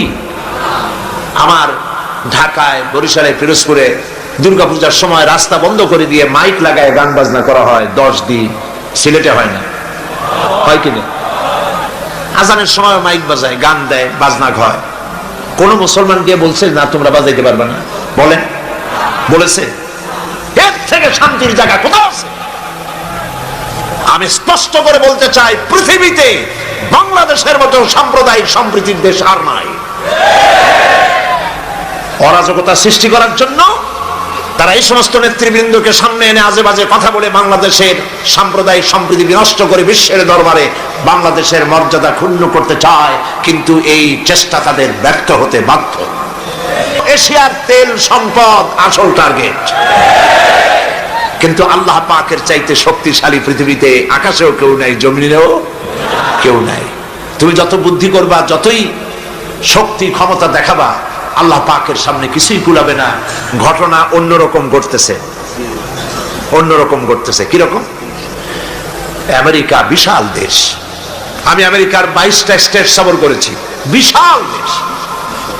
কয়েকটা দেশ নিয়ে একটা মহাদেশ হয়, আর আস্থা আমেরিকা একটা মহাদেশ নিয়ে একটা দেশ। আমি আমাদের দেশটা কট্টুক দেখেন, ঢাকা থেকে যদি F-28 বিমানে করে যদি আপনি বাংলাদেশ থেকে রওনা করেন, দেশ ছাড়তে চান, আধা ঘন্টা কি 35 মিনিট সময় লাগবে। ডিসি ট্রেনে যদি ওঠেন তাহলে 20 মিনিটের মধ্যে বা আধা ঘন্টার কাছাকাছি সময় দেশ শেষ হয়ে যাবে। যদি আপনি ফাইটারে ওঠেন মাত্র 9 থেকে 11 মিনিটের মধ্যে বাংলাদেশ শেষ হয়ে যাবে। এই হলো আমার দেশ। আমেরিকা একটা দেশ। নিউ ইয়র্ক থেকে প্লেনে চড়েছি ক্যালিফোর্নিয়া যাওয়ার জন্য, 7 ঘন্টা সময় লেগেছে। একটা দেশ, একদিকে আটলান্টিক মহাসাগর, আর একদিকে প্রশান্ত মহাসাগর। কি বিশাল দেশ!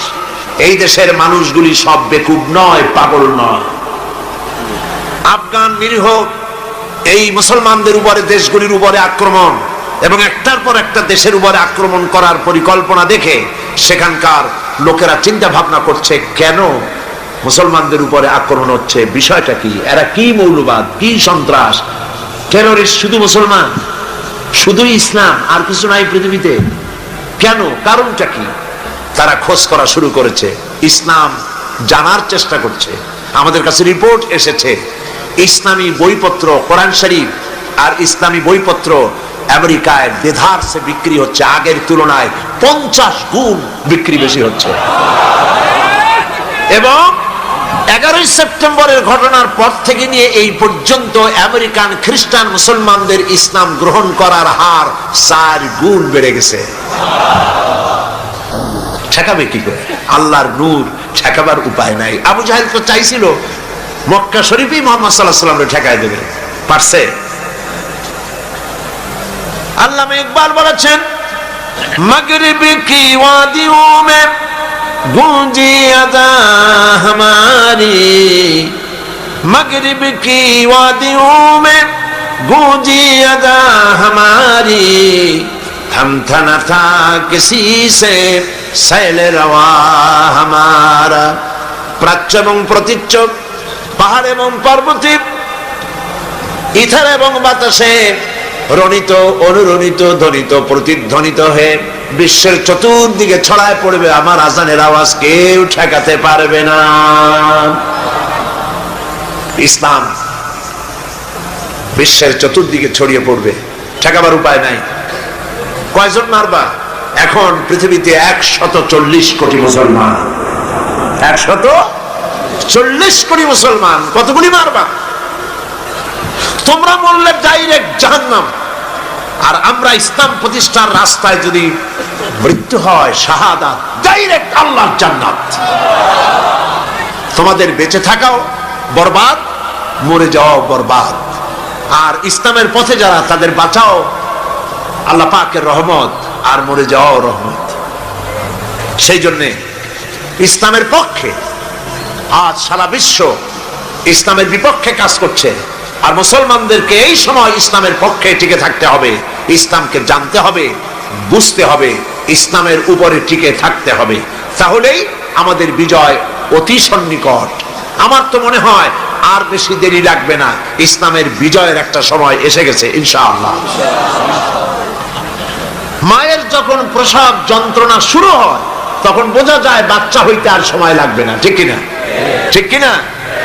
আজ পৃথিবীর প্রসব যন্ত্রণা শুরু হয়েছে, তাম পৃথিবীর চতুর্দিকে মুসলমানদের উপরে জুলুম অত্যাচার শুরু হয়েছে। এই জুলুম অত্যাচারের মধ্য দিয়ে আগামীকাল যে সূর্য উদিত হবে সেই সূর্য হবে ইসলামের জন্য, আল্লাহর দ্বীনের জন্য, মুসলমানদের জন্যই সেটা হবে। তামাম পৃথিবীর বুকে আল্লাহর দেওয়া বিধান ও কোরআনের রায় কায়েম হওয়ার জন্য সময় আর বেশি দূরে নয়। এজন্য মুসলমানদেরকে ঐক্যবদ্ধ হয়ে নবীর পথ ধরতে হবে, নবীর রাস্তা ধরতে হবে। আল্লাহ পাক নবীকে যে উদ্দেশ্যে পাঠাইছেন, কোরআন যে উদ্দেশ্যে নাজিল করেছেন, সেই উদ্দেশ্য ধরে আমরা যদি জীবন চালাতে পারি, আল্লাহর রহমত আমরা লাভ করতে পারবো। আল্লাহ পাক আমাদেরকে, আল্লাহ পাক বলেছেন কোরআনে কারীমের মধ্যে, ওয়া কানা হাক্কান আলাইনা নাসরুল মুমিনিন। আল্লাহ রাব্বুল আলামিন বলেন, মুমিনদেরকে সাহায্য করা আমি আল্লাহর জন্য ওয়াজিব। সুবহানাল্লাহ বলেন, মুমিনদেরকে সাহায্য করা আমি আল্লাহর জন্য ওয়াজিব। মুসলমান বেশি হওয়া লাগবে, সৈন্য সংখ্যা বেশি হতে হবে, অস্ত্র বেশি হতে হবে। আল্লাহ পাক এগুলি বলেননি। অস্ত্র লাগবে, এটা ঠিক, অস্ত্র লাগবে। কিসের জন্য? দিন প্রতিষ্ঠার জন্য। কেউ যদি আমাদের মারে, তাহলে আমরা তো আর বসে বসে আঙ্গুল চুষতে পারবো না। কি বলেন, ঠিক কিনা? এই জন্য জিহাদে আল্লাহর মদদ পাওয়া যায়।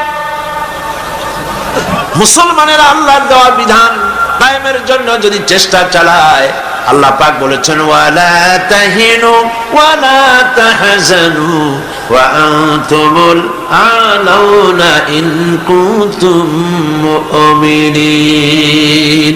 কোনো ভয় নাই, কোনো চিন্তা নাই, যদি মুমিন হও আমি আল্লাহ তোমাদেরকে জয়ী করব। সুবহানাল্লাহ। 10 জন সূরা আনফাল আল্লাহ পাক বলেছেন, 10 জন ইমানদার সাবের মুত্তাকি যদি হও 100-র উপরে বিজয়ী করব। সুবহানাল্লাহ কবেন না? 100 যদি হও ইমানদার সাবের মুত্তাকি, 1000 কাফেরের উপর বিজয়ী করব। সুবহানাল্লাহ। আল্লাহ পাক আজও তার রহমত নিয়ে আসেন আমরা যদি মুমিন হই।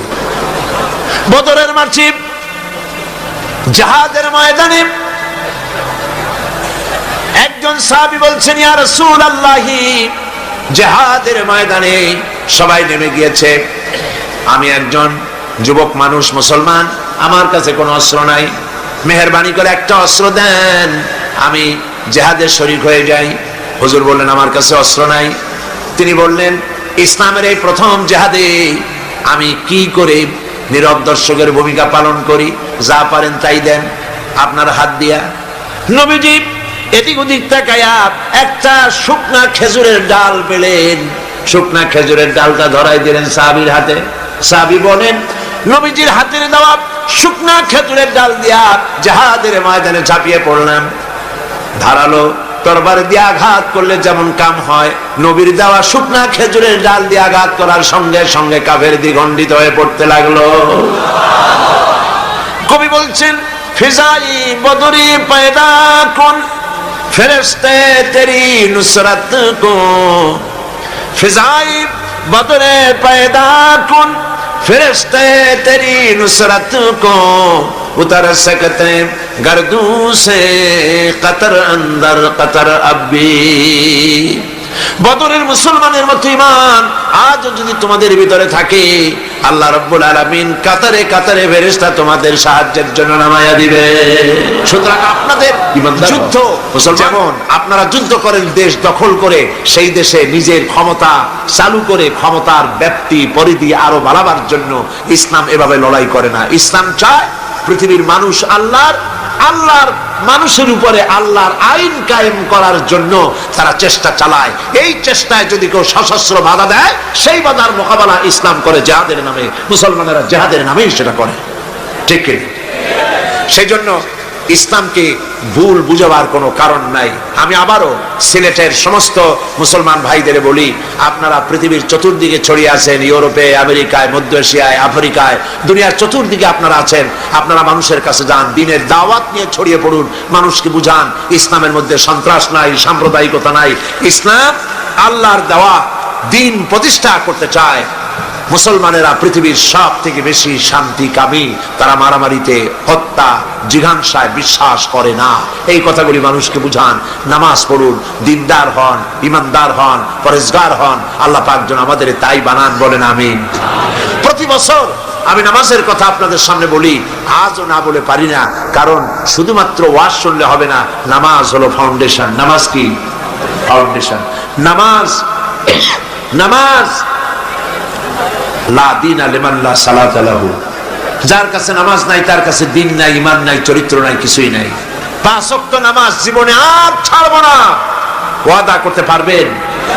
প্রতি বছর করেন, আজও করেন। দুহাত উঁচু করে বলেন, ইয়া আল্লাহ, তোমার পবিত্র নামে ওয়াদা করি, কসম করি, যতদিন পর্যন্ত মালাকুল মউত আমার মাথার কাছে না আসতেছে ততদিন পর্যন্ত ফরজ নামাজ, ফরজ রোজা ছেড়ে দেব না, ছেড়ে দেব না। ইয়া আল্লাহ, আমি আমার মৃত্যু পর্যন্ত এই ওয়াদা যেন পালন করতে পারি, এ তৌফিক তুমি আমারে দাও। আমিন। আমি রব্বুল আলামিন তোমাকে সৃষ্টি করেছি, মাটির উপাদান দিয়ে তৈরি করলাম। মা বাপের, পুরুষের স্পার্মটোজন আর মহিলাদের অভাব দুটোতে মিলে মায়ের গর্ভের ভিতরে নাপাক পানি ফোটাকে জমাট রক্তে পরিণত করে দিলাম। এই জমাট রক্তকে গোশত বানালাম, কচি কচি হাড় দিয়ে একটা বডি, একটা স্ট্রাকচার তৈরি করলাম। তারপরে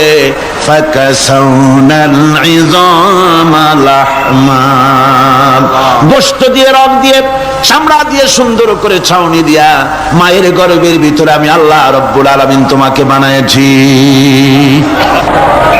মায়ের পেটের ভিতরে ফি কারারিন মাকিন, একটি সুরক্ষিত জায়গায় তোমাকে আমি রেখে দিলাম, যেখানে কোনো রোগ, কোন জার্ম যেখানে পৌঁছতে পারবে না, কোনো অসুবিধা হবে না। এমন একটা জায়গায়, এমন একটা ইন্টেনসিভ কেয়ার ইউনিটের ভিতরে রেখেছি। সুবহানাল্লাহ ওয়া বিহামদিহি।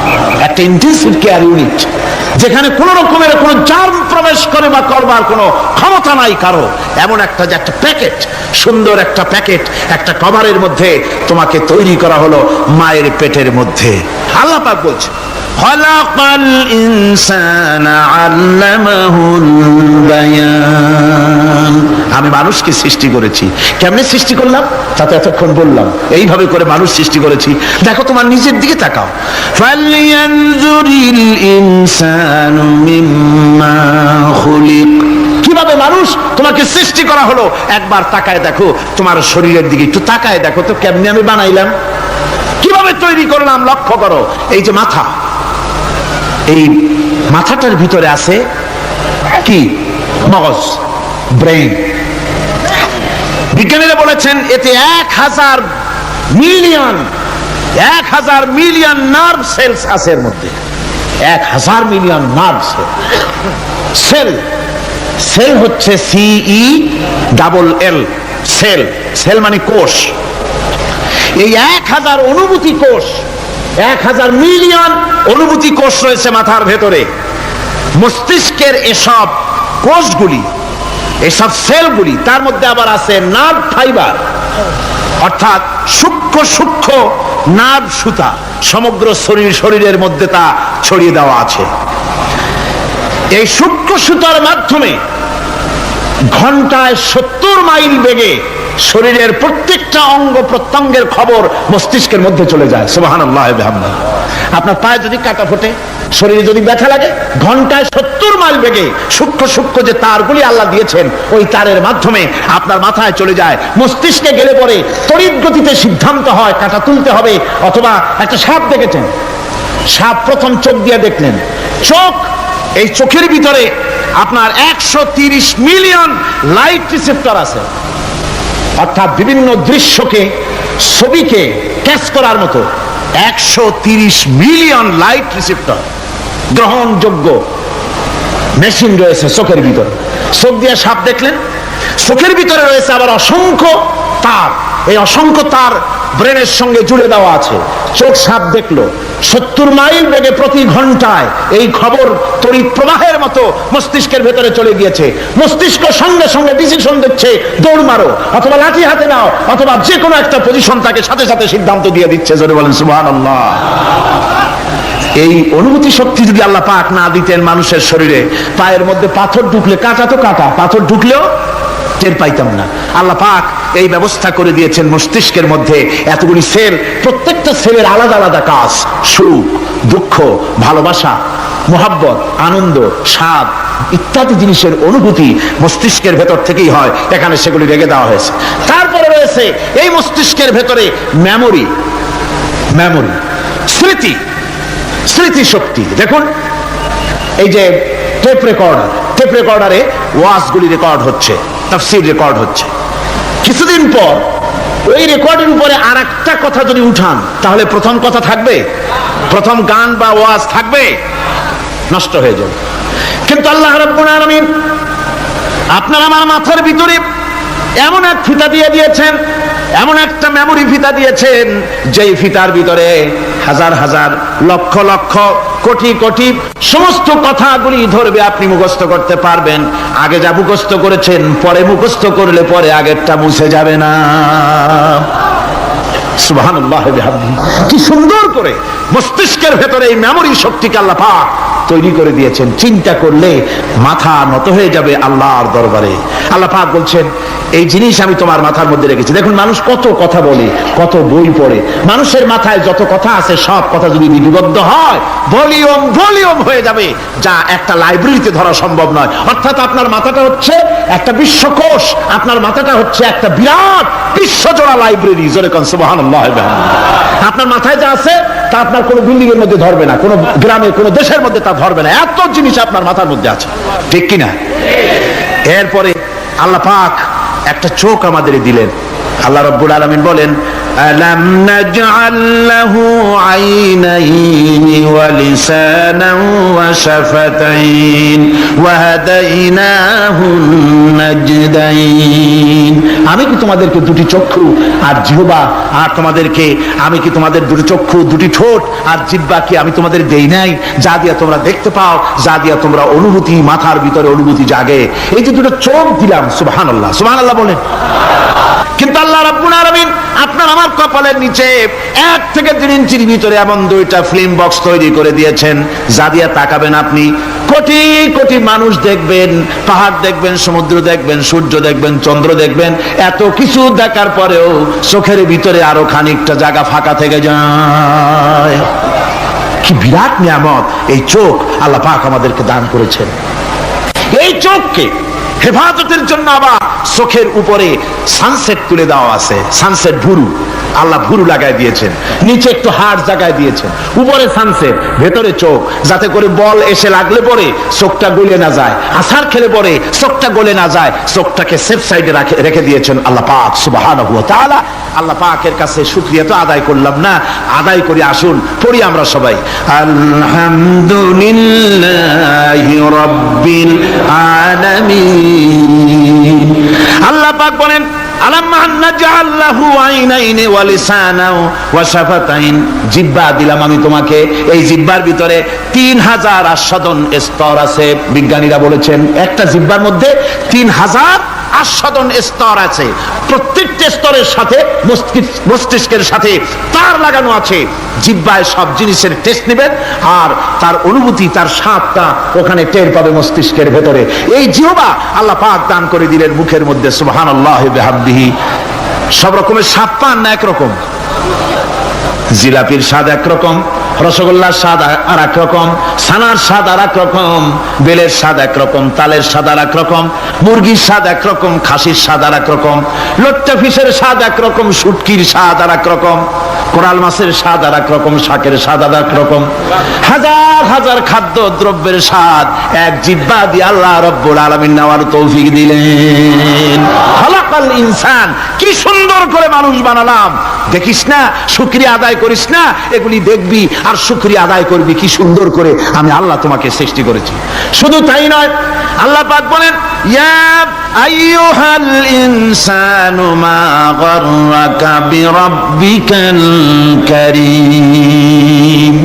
ও মানুষ, কোন জিনিস তোমাকে ধোকায় ফেলে দিল? তোমার মহান প্রভুর ইবাদত থেকে, গোলামি থেকে কোন জিনিস তোমারে ধোকায় ফেলে দিল? কেন ধোকায় পড়ে গেলে? আল্লাহ রাব্বুল আলামিন তাই বলেন ইয়া আইয়ুহাল ইনসানু মা গাররাকা বিরাব্বিকাল কারীম। কোন জিনিস তোমাকে ধোকায় ফেলে দিল? ওই মহান আল্লাহ রাব্বুল আলামিনের ইবাদত থেকে। আল্লাহ রাব্বুল আলামিন তিনি বলছেন আমি মানুষ সৃষ্টি করেছি, খালাকাল ইনসানা আল্লামাহুল বায়ান। মানুষ সৃষ্টি করেছি, শুধু মানুষকে সৃষ্টি করি নাই, আমি আবার তার জোড়াও তৈরি করে দিয়েছি। মানুষ একা একা না, পৃথিবীতে সব জোড়ায় জোড়ায় তৈরি করেছি। উদ্ভিদের মধ্যে জোড়া তৈরি করেছি, প্রাণী জগতের মধ্যে জোড়া তৈরি করেছি। এই দুনিয়ার ভিতরে যা কিছু আছে, উদ্ভিদ হোক আর মানুষ হোক, প্রাণী জগৎ হোক, সবগুলিকে আমি আল্লাহ জোড়া বানাইছি, জোড়ায় জোড়ায় নর এবং নারী সবগুলির মধ্যে করে দিয়েছি। ওয়া মিন আয়াতিহি আন খালাকা লাকুম মিন আনফুসিকুম আজওয়াজান লিতাসকুনু ইলাইহা ওয়া জাআলা বাইনাকুম মাওয়াদ্দাতান ওয়া রাহমা। আল্লাহ রাব্বুল আলামিন বলেন আমার অগণিত নিদর্শনের ভিতরে এটাও একটি নিদর্শন যে আমি তোমাদের থেকে তোমাদের জোড়া তৈরি করেছি, তোমাদের স্ত্রীদেরকে তৈরি করেছি, যাতে করে তোমরা তাদের কাছে শান্তি পাও। আর তোমাদের মধ্যে ভালোবাসা সৃষ্টি করেছি, মহব্বত সৃষ্টি করে দিয়েছি। আর পরিণত বয়সে এই মহব্বতকে আমি আল্লাহ করুণার সহৃদয়তায় পরিণত করে দেই। তোমার থেকে তোমার জোড়া নারী সৃষ্টি করেছি, স্ত্রী। সেই স্ত্রীর কাছে তুমি তোমার স্বস্তি শান্তি ফিরে পাবে। আর যখন বৃদ্ধ হয়ে যাবে তখন এই ভালোবাসাটা আমি করুণা আর মহব্বতের মধ্যে পয়দা করে দেই। এর দ্বারা এই ভালোবাসা এবং মহব্বতের মাধ্যমে সন্তান সন্ততি পৃথিবীতে আসে, নাতি আসে, পৌত্র আসে, পৌত্রী আসে। এভাবে করে আত্মীয় স্বজন পরিবেষ্টিত অবস্থায় দুনিয়ায় মানব বংশ আমি এভাবে করে বৃদ্ধি করি। আর এরপরে মানব সৃষ্টি করে মানুষকে এক পরিবেশ সৃষ্টি করে দিয়ে তাকে কথা বলারও আমি ভাষা শিখিয়েছি। আল্লামাহুল বায়ান। মানুষকে আমি কি শিক্ষা দিয়েছি? কথা বলতে আমি শিক্ষা দিয়েছি। কথা বলার কারণেই মানুষ মানুষ, আর কথা বলতে পারে না বলে মানুষের সাথে পশুর সাথে এই বিরাট পার্থক্য। পশু কথা বলতে পারে না, মানুষ কথা বলতে পারে। কথা বলা হচ্ছে মানুষের একটা বিশেষ বৈশিষ্ট্য। আরে বায়ান শব্দের অর্থ শুধু কথা নয়, বায়ান শব্দের অর্থ হচ্ছে চেতনা, বুদ্ধি, অনুভূতি, প্রজ্ঞা, মেধা, চিন্তা, বিবেচনা, ইচ্ছা শক্তি, প্রতিরোধ শক্তি, এ সবগুলি বায়ানের ভিতরে সীমাবদ্ধ। যে আমি বায়ান শিক্ষা দিয়েছি, তার মানে এতগুলি জিনিস আমি তোমার মধ্যে আমি সৃষ্টি করে দিয়েছি মানুষের মধ্যে। এরপরে এ বায়ান একটি শিক্ষা। শিক্ষা বলতে বোঝায়, এই শিক্ষাটা আল্লাহ সবাইকে দিয়েছেন। মাছ সাঁতার কাটতে পারবে, পাখি আকাশে উঠতে পারবে। পাখিকে আল্লাহ ওড়ার ক্ষমতা দিয়েছেন। মুরগির বাচ্চা ডিমের থেকে বের করে পানির মধ্যে ছেড়ে দিবেন, ও সাঁতার কাটতে পারবে না। আপনি আমারে কোন মুরগির ডিমের ভিতরে মুরগির বাচ্চা, হাঁসের ডিমের ভিতরে হাঁসের বাচ্চা, সে কি করে বোঝে ডিমের কোন অংশ পাতলা? সেই অংশটা সে অপারেশন শুরু করে দেয়। সে কিন্তু সব জায়গায় ঠকায় না। ওই ডিমের পর্দার ভিতরে একটা অংশ আছে পাতলা, সামান্য পাতলা, সেই পাতলা অংশ সে ঠুক করে একটুখানি অপারেশন করে, পর্দাটা ফেটে যায়, সেখান থেকে সে বেরিয়ে আসে। কে শিখালো যে এই জায়গায় ঠুক করে আওয়াজ কর, বেরোতে পারবি? কে শিখালো? আল্লাহ শিক্ষা দিয়েছেন। এটা বায়ানের অন্তর্গত। মানুষকে দিয়েছেন বায়ান, ওকে দিয়েছেন শিক্ষা। হাঁসের বাচ্চা পানির ভিতরে ছেড়ে দিলে ওকে সাঁতার কাটতে হবে, কে শিখালো? আল্লাহ পাক। বাতাসে পাখিরা উড়ে বেড়ায় ডানা মেলে। আওয়ালাম ইয়ারাও ইলা তায়রি সাফাতিন ওয়া ইয়াকবিদনা মা ইউমসিকুহুন্না ইল্লার রাহমান। দেখে নাকি তারা পাখিটি কেমন? মেলি দুটি লঘু ডানা, উড়িয়া বেড়ায় শূন্যের পরে নাহি তার কোনো মানা। আবার সে ডানা গুটাইয়া চলে কিন্তু পরে না তবু, বলকে বা তারে শূন্যে রাখিছে ভিন্ন সে এক প্রভু। প্লেনের মতো, এরোপ্লেনের ফ্যানের মতো, দেখছেন না পাখিগুলি এরকম এরকম করে ওড়ে। আবার কখনো উঠতে গিয়ে আর ডানা দোলায় না, দুটো ডানা শরীরের সাথে মিশাইয়া একেবারে রকেটের মতো উড়ে চলে যায়, কিন্তু পড়ে যায় না। কে তাকে শূন্যের উপরে রেখেছে? জোরে কন, কে রেখেছে? আল্লাহ পাক। এই ট্রেনিং আল্লাহ পাক তাকে দিয়েছেন, আল্লাহ পাক তাকে এই শিক্ষা দিয়েছেন। এই শিক্ষা, পানিতে সাঁতার কাটবে মাছ, বায়ুতে ভেসে বেড়াবে পাখি, তারপরে মানুষের চোখের পলক পড়বে, পাকস্থলী হজম করবে, এসব শিক্ষা আল্লাহই দিয়েছেন। প্রত্যেকটা জিনিসকে সৃষ্টি করেছেন, আর তার কাজটাও কিভাবে হবে তাও আল্লাহ পাক শিখিয়ে দিয়েছেন। এই জন্য শুধুমাত্র এই শিক্ষাটুকুনি নয়, মূল শিক্ষা হচ্ছে আল্লামাহুল বায়ান। এর আসল অর্থ হলো মানুষের জ্ঞানের পূর্ণতার জন্য আল্লাহ পাক বায়ান দিয়েছেন। সে বায়ান হচ্ছে কোরআনে কারীম। সে বায়ান কি? কোরআন। এই কোরআন হচ্ছে মানুষের জ্ঞানের পূর্ণতা। কোরআন দিয়ে মানুষের জ্ঞান পরিপূর্ণ হয়। ওমা উতীতুম মিনাল ইলমি ইল্লা কালিলা, তোমাদেরকে খুব সামান্যতম জ্ঞান দেওয়া হয়েছে। আসল জ্ঞানের মালিক কে? আল্লাহ সুবহানাহু ওয়া তাআলা। আল্লাহ রাব্বুল আলামিন বলেন, আশ-শামসু ওয়াল কমারু বিহুসবানিন ওয়ান নাজমু ওয়াশ-শাজারু ইয়াসজুদান। সূর্য এবং চন্দ্র একটা বিরাট একটা হিসাবের অনুসরণে বাধ্য। সূর্য আর চন্দ্র একটা হিসাবের অনুসরণে বাধ্য, এর ব্যতিক্রম হওয়ার কোনো উপায় নাই। সূর্য এবং চন্দ্র তার আপন আপন কক্ষপথে ঘুরবে, ইচ্ছে মাফিক সূর্য চন্দ্র ঘুরতে পারবে না। রাত 12টার সময় সূর্য এসে বলতে পারবে না, বেটা রাত আমি এখন উদিত হব, পারবে? পারবে না। দিনের দুপুরের সময় রাত এসে মাথা চালা দিয়ে জাগাতে পারবে না, দিন সরে যা, আমি এখন সবটাকে রাত বানাই দেব, পারবে না। চন্দ্র এবং সূর্য একটা নির্ধারিত একটা হিসাবের অনুসরণে তারা রয়েছে, আর এই হিসাবের নিয়ম, কঠোর হিসাবের নিয়মতান্ত্রিকতার ভেতরে থাকার কারণেই মানুষের জন্য চন্দ্র, মাস, বছর ইত্যাদি গণনা মানুষের জন্য আল্লাহ সহজ করে দিয়েছেন। আল্লাহ পাকের নবীর কাছে জিজ্ঞাসা করা হচ্ছে, ওয়ায়াসআলুনাকা আনিল আহিল্লাম। ও নবী, আপনাকে প্রশ্ন করা হয় চাঁদ সম্পর্কে। কাফেররা প্রশ্ন করেছে, চাঁদের ক্রমবর্ধমান ক্রমহ্রাস কেন, চাঁদ বাড়ে কেন, কমে কেন, আপনারে জিজ্ঞাসা করা হয়, আপনি জবাবে বলুন, কুল হিয়া মাওয়াকিতু লিন্নাস। বলুন, এ চাঁদ হচ্ছে মাস, দিন, বছর গণনা করার জন্য, গোটা পৃথিবীবাসীর জন্য আমি একটা স্থায়ী ক্যালেন্ডার আকাশে ঝুলাই রাখছি। সুবহানাল্লাহ। বিনা পয়সার ক্যালেন্ডার কে ঝুলাই রাখছেন? আল্লাহ সুবহানাহু ওয়া তাআলা। তিনি ঝুলিয়ে রেখেছেন এই ক্যালেন্ডারকে। আর এই চন্দ্র সূর্য নিজের ইচ্ছা মাফিক চলতে পারে না। আল্লাহ পাক কোরআনে কারিমে বলেছেন, বৃক্ষরাজি সব সেজদায় রত। তারাই সেজদা দেয় কারে? কারে সেজদা দেয়? চাঁদ সেজদা করে কাকে? সূর্য করে কাকে? গাছপালা করে কারে? আল্লাহ পাককে সেজদা করে সবাই। সমস্ত সৃষ্টি জগতের কাজ হলো তিনটা। সৃষ্টি জগতের কাজ কয়টা? তিনটি কাজ।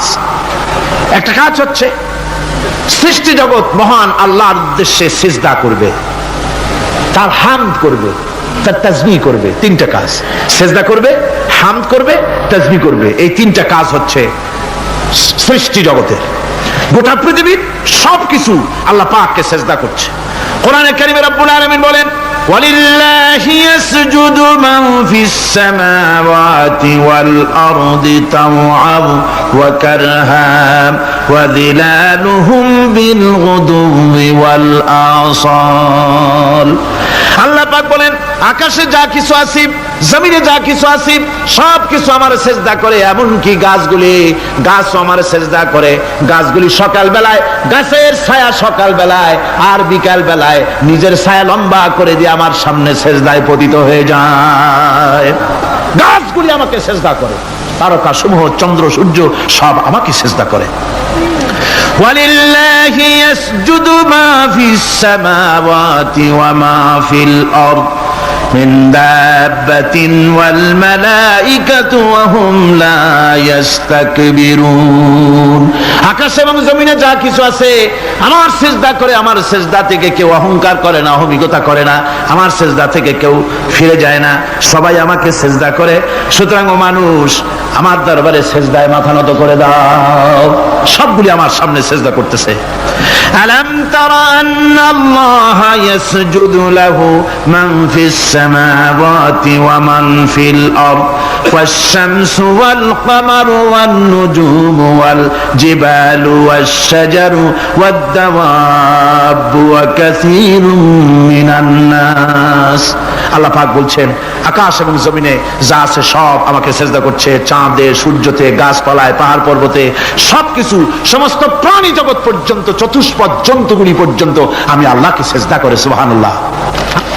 আমার বন্ধুগণ, এরপরে সর্বশেষ আমি শেষ করে এনেছি আর মাত্র দুটি আয়াত আপনাদের সামনে বলে আমরা যাব আকর্ষণীয় মুনাজাতের দিকে ইনশাআল্লাহ। সবাই বলেন ইনশাআল্লাহ।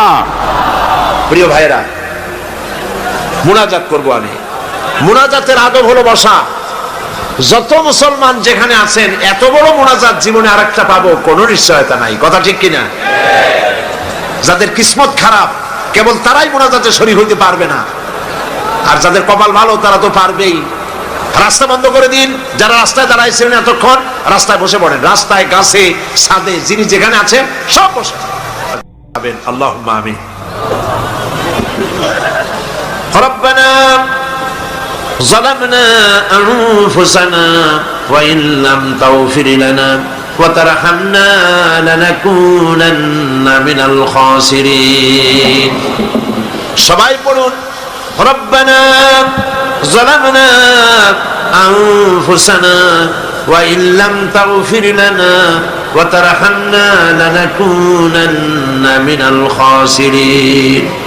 হায় আল্লাহ রাব্বুল আলামিন, লক্ষাধিক জনতার এই বিশাল জনসমুদ্র নিয়ে তোমার দরবারে গভীর রাত্রে হাত তুলেছি। আল্লাহ তাআলা 5 দিন ধরে কোরআনের কথা আলোচনা হয়েছে, দরুদ ও সালাম হয়েছে, জিকির আজকার হয়েছে। এর মধ্যে যা ভুল হয়েছে মেহেরবানি করে মাফ করে দাও রব্বুল আলামিন।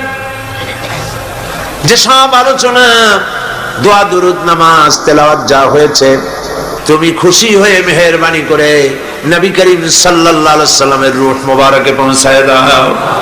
तमाम পৃথিবীর মাটির নিচে যত মুমিন মুমিনাত শুয়ে আছেন তাদের আরোয়ার পরে সওয়াব পৌঁছায় দাও রব্বুল আলামিন। এই পৃথিবীর মাটির নিচে তোমার নবীরা যারা শুয়ে আছেন, সাহাবায়ে কেরাম, সিদ্দিকিন, শুহাদা, সালিহিন, আসফিয়ায়ে কেরাম, আউলিয়ায়ে কেরাম যারা শুয়ে আছেন তাদের আরোয়ার পরে সওয়াব পৌঁছায় দাও রব্বুল আলামিন। এই সিলেটের ময়দানে তোমার মাহবুব বান্দা হযরত শাহজালাল রাহমাতুল্লাহ আলাইহি, হযরতে শাহপরান থেকে শুরু করে তোমার মাহবুব বান্দারা যারা শুয়ে আছেন সিলেটের মাটিতে, সকলের রুহের পরে সওয়াব পৌঁছায় দাও। হায় আল্লাহ তাআলা, আমাদের মধ্য থেকে আমাদের মা বাপ যাদের দুনিয়া থেকে জনমের মতো বিদায় হয়ে গেছে, আল্লাহ তাআলা আমাদের মা বাপের কবরগুলিকে জান্নাতের টুকরায় পরিণত করে দাও। রব্বিরহামহুমা কামা রব্বায়ানি সগীরা। সবাই পড়েন, রব্বিরহামহুমা কামা রব্বায়ানি সগীরা। কত দোয়া করেছেন, কত আশা করেছেন ছেলে ভালো হবে, ছেলে আল্লাহর খাঁটি গোলাম হবে। আল্লাহ তাআলা এইভাবে বাপ স্নেহ দিয়া যত্ন করে মানুষ করে দুনিয়া থেকে বাড়ি ঘর কিছুই নিলেন না, সব ফালায় থুয়ে বিদায় হয়ে গেল। যাবার সময় বালিশ নয়, লেপ নয়, তোষক নয়, টাকা নয়, পয়সা নয়, কিচ্ছু না, সাদা 3 টুকরা কাপড় নিয়া খালি হাতে বাপ বিদায় হয়ে গেল। আয় আল্লাহ, আব্বা যাদের মারা গেছে কবরটাকে জান্নাতের টুকরা বানায় দাও রব্বুল আলামিন। জনম দুঃখিনী মা 8 মাস 10 মাস মায়ের পেটের ভিতরে থেকে হাঁটু দিয়া, পা দিয়া, গুদা দিয়া মাকে কষ্ট দিয়েছি। মা ডেলিভারিতে কষ্ট করেছেন, 2-2.5 বছর পর্যন্ত বুকের দুধ খাওয়াইয়া মানুষ করছে। প্রচন্ড মাঘের শীতে প্রচন্ড মাঘের শীতে মায়ের কোলে থেকে পেশাব পায়খানা করে মায়ের কাপড় চোপড় নষ্ট করে দিয়েছে।